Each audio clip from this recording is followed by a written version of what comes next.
Hello students, I am social science teacher.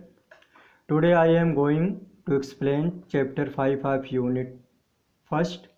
The name of the chapter is diversity of life on earth, that is पृथ्वी पर पाई जाने वाली जैव विविधता। Students, आज इस वीडियो में हम लोग चैप्टर 5 जो कि यूनिट सेकंड का है और जिसका नाम diversity of life on earth है उस पर डिस्कस करेंगे। Let us start. As you know, the part of the earth in which living organisms are found is called the biosphere. जैसा कि आप लोग जानते हैं, धरती का वह हिस्सा जिसमें जीवित चीज़ें पाई जाती हैं उसे बायोस्फीयर या जैवमंडल कहा जाता है। Life is found on land, in water and in air, but only up to a few kilometers above and below the surface of the earth. जीवन धरती, पानी और हवा तीनों जगह पे पाया जाता है, लेकिन यह धरती के सतह के कुछ किलोमीटर ऊपर और कुछ किलोमीटर नीचे तक ही पाया जाता है। मतलब ये धरती की सतह के बहुत ऊपर या बहुत नीचे नहीं पाया जाता है। Thus compared to the size of Earth, the biosphere is a very narrow zone. इस तरह से यदि हम इसकी तुलना धरती के आकार से करें तो यह एक बहुत संकीर्ण क्षेत्र, बहुत छोटा सा क्षेत्र बनता है। It has a great variety of living things from microscopic bacteria to huge trees and animals. फिर भी इसमें जीवित चीज़ों की बहुत विविधता पाई जाती है, जो कि सूक्ष्म बैक्टीरिया से लेकर के बड़े बड़े पेड़ और एनिमल्स, पशु जिसमें सम्मिलित हैं। Scientists have identified about 1.7 million organisms and there are millions yet to be discovered. वैज्ञानिकों ने अब तक 17 लाख के लगभग जीवों की खोज की है और लाखों जीवों को अब भी खोजा जाना है, मतलब उनकी पहचान करना बाकी है। This great variety of life is called biological diversity or biodiversity. जीवन की इस विशाल विविधता को हम लोग जैव विविधता कहते हैं। Diversity of life found in an area depends on many things including it's climate and vegetation. किसी भी क्षेत्र में जो जैव विविधता पाई जाती है वो कई बातों पर निर्भर करती है, जैसे कि जलवायु और वनस्पति पर। Dense tropical forest for example are home to a great variety of living organism. जो उष्णकटिबंधीय घने जंगल हैं वहाँ पे जीवित जीवों की बहुत सारी विविधता पाई जाती है। We say that they are areas of great biodiversity. हम कह सकते हैं कि ये क्षेत्र, मतलब ट्रॉपिकल फॉरेस्ट, जैव विविधता के बहुत महत्वपूर्ण क्षेत्र हैं। In general warm and humid region support a greater variety of life. सामान्यतः हम कह सकते हैं कि गर्म और आर्द्र क्षेत्र में जीवन की ज़्यादा वैरायटी पाई जाती है। So biodiversity is the greatest in the tropical region and it decreases toward the poles. इस तरह से जो ट्रॉपिकल रीजन है, जो उष्णकटिबंधीय क्षेत्र हैं, जो गर्म क्षेत्र हैं, वहाँ पे बहुत तरह के जीव पाए जाते हैं और जैसे जैसे हम ध्रुवों की तरफ बढ़ते हैं ये विविधता घटती जाती है। To support life in different environments nature has a system which ensures that living beings get everything they need to survive from their surrounding. विभिन्न पर्यावरण में जीवन को आश्रय देने के लिए, जीवन बनाए रखने के लिए नेचर का अपना एक तंत्र है, प्रकृति का अपना एक तंत्र है, जो यह सुनिश्चित करती है कि जीवों को जीने के लिए जो भी आवश्यक चीज़ें हैं वो उपलब्ध होती रहें। Let us see how this system works. अब हम लोग देखते हैं कि यह तंत्र कैसे कार्य करता है। टॉपिक इज इकोसिस्टम, पारिस्थितिकी तंत्र। You know that living beings need energy in the form of food. हमको और आप सबको पता है कि भोजन ऊर्जा प्राप्त करने के लिए ज़रूरी है।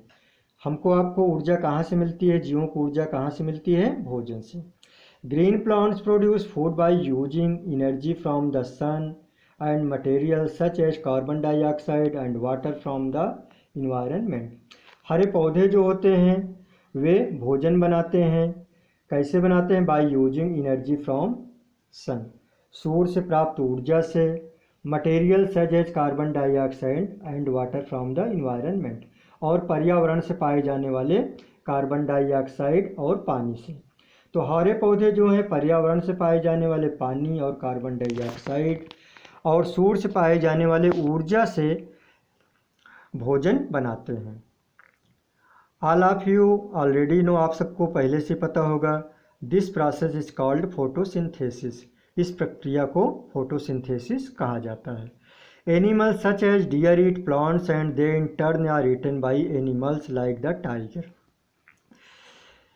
डियर, हिरण जैसे जो पशु हैं वे प्लांट्स को खाते हैं और डियर को टाइगर खाते हैं। And when these plants and animals die, जब ये पौधे और पशु मरते हैं, bacteria and other micro organism feed on their remains, और बैक्टीरिया और दूसरे सूक्ष्म जीव इन अवशेषों पर पलते हैं। In the process the remains are decomposed or broken down, और इस प्रक्रिया में जो पशुओं और पौधों के जो अवशेष होते हैं वे अपघटित होते हैं, अर्थात बहुत छोटे छोटे पार्टिकल्स में टूट जाते हैं। This releases materials back to the environments for reuse, और इस प्रक्रिया में इन्वायरमेंट में फिर से मटेरियल वापस चले जाते हैं। कौन से मटेरियल्स? जो मटेरियल्स से हमारी बॉडी बनी होती है, जैसे न्यूट्रिएंट्स से बनी होती है, जैसे कि हम लोग जानते हैं कार्बोहाइड्रेट हैं, विटामिन्स हैं, प्रोटीन्स हैं, और different type of gases such as carbon dioxide, oxygen. इन गैसों और इन पोषक तत्वों से हमारी शरीर बनी है। जब एक डेड बॉडी जब डिकम्पोज होती है तो ये सारे न्यूट्रिएंट्स और सारे गैसेस फिर से वापस इन्वायरमेंट में चले जाते हैं। So to support life in given area nature has working units in which, इस तरह से किसी भी क्षेत्र में जीवन को आश्रय देने के लिए प्रकृति एक इकाई की तरह कार्य करता है, इन विच जिसमें food is produced using materials from the environment, जिसमें भोजन पैदा किया जाता है। किससे पैदा किया? जो उस इन्वायरमेंट में पदार्थ उपलब्ध होते हैं उनसे भोजन पैदा किया जाता है। Food is passed on from one organism to other, और ये जो भोजन बनाया जाता है वो एक जीव से दूसरे जीव को पास होता है। The materials used are released for use over and over again, और इस तरह जो पदार्थ मुक्त होता है वो उसका बार बार उपयोग किया जाता है। जैसे अभी हम लोगों ने देखा है कि पौधों को डियर खाते हैं और डियर को चीता खाता है। जब ये लोग मरते हैं तो फिर वापस सारे न्यूट्रिएंट्स और गैसेस इन्वायरमेंट में चले जाते हैं, और फिर इन्हीं न्यूट्रिएंट्स और गैसेस से फिर पदार्थ बनते हैं। Okay, A life supporting unit in nature in which living things are dependent on each other and the environment is called an ecosystem। अब इसमें इकोसिस्टम को डिफाइन किया गया है। इकोसिस्टम एक ऐसा जीवन को आश्रय देने वाली इकाई है जिसमें विभिन्न जीव एक दूसरे पर भी निर्भर होते हैं और अपने पर्यावरण पर भी निर्भर होते हैं, या अपने आसपास के पर्यावरण में पाए जाने वाले नॉन लिविंग चीज़ों पर भी निर्भर होते हैं। There are many types of ecosystems।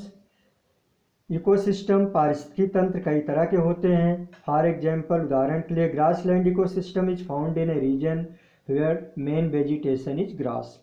Grassland भी एक तरह का पारिस्थितिकी तंत्र है जो ऐसे जगह पे पाया जाता है जहाँ पे घास ही मुख्य वनस्पति होती है। Similarly the ecosystem of desert is a desert ecosystem. उसी तरह जो डेजर्ट में इकोसिस्टम पाया जाता है, पारिस्थितिकी तंत्र पाया जाता है, वो डेजर्ट का इकोसिस्टम कहा जाता है।